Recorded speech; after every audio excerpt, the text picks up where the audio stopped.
નમસ્કાર મિત્રો, આપણે એલઆરડીની અંદર પૂછાયેલ એક સાદા વ્યાજ અને ચક્રવૃદ્ધિ વ્યાજના તફાવતનો ક્વેશ્ચન સોલ્વ કરીશું. તો મિત્રો, આ એક સૂત્ર આધારિત દાખલો હતો, કારણ કે તેનો જવાબ સૂત્રથી જ આવી જાય, જેનું સૂત્ર છે તફાવત બરાબર PR² અપોન 100².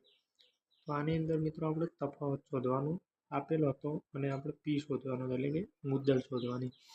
તો આપણે તફાવતની અંદર મિત્રો રકમ મૂકીએ તો રકમ છે કે 78.781.25. તેમજ પી શોધવાનો છે અને આર છે 12.5 ગુણ્યા 12.5 અને તેના નીચે 100 ગુણ્યા 100.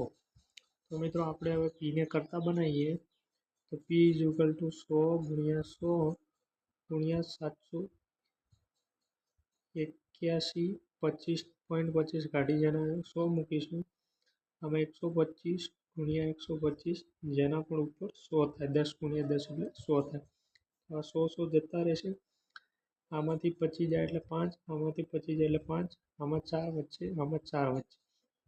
તો 25ને 781 વડે ભાગીશું તો તેનો જવાબ આવશે 31.25. તો પી બરાબર 16 ગુણ્યા 31.25. તો પી એટલે 16 ગુણ્યા 31.25નો ગુણાકાર કરીશું તો મિત્રો જવાબ આવશે 50,000. તો આ હતો મિત્રો સાદો ને સિમ્પલ જવાબ. જો મિત્રો તમને સૂત્ર આવડતું હોય તો આનો જવાબ આવી શકતો હતો. તો મિત્રો કોમેન્ટ કરજો કે કેટલાએ આ પ્રશ્નનો જવાબ સાચો લખીને આવ્યા છો. ત્યાર પછીનો મિત્રો બીજો પ્રશ્ન હતો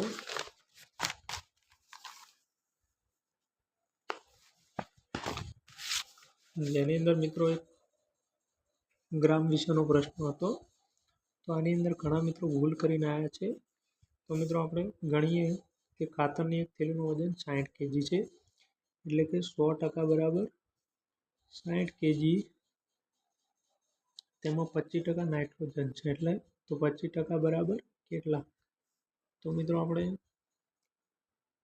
60 ગુણ્યા 25 ભાગ્યા 100. તો 0 0 ઉડી જાય તો આની અંદર 3 વધે અને એની અંદર 5 વધે, તો જવાબ આવે 15 kg આવે છે. મિત્રો આની અંદર પૂછ્યું છે કે કેટલા ગ્રામ આવે. તો 15ને 1000 વડે ગુણીએ તો કેટલો જવાબ આવે? 15,000 આવે છે. ગ્રામ માટે 1000 વડે ગુણવા પડે છે. અમુક મિત્રો આની અંદર પણ ભૂલ કરીને આવ્યા છે.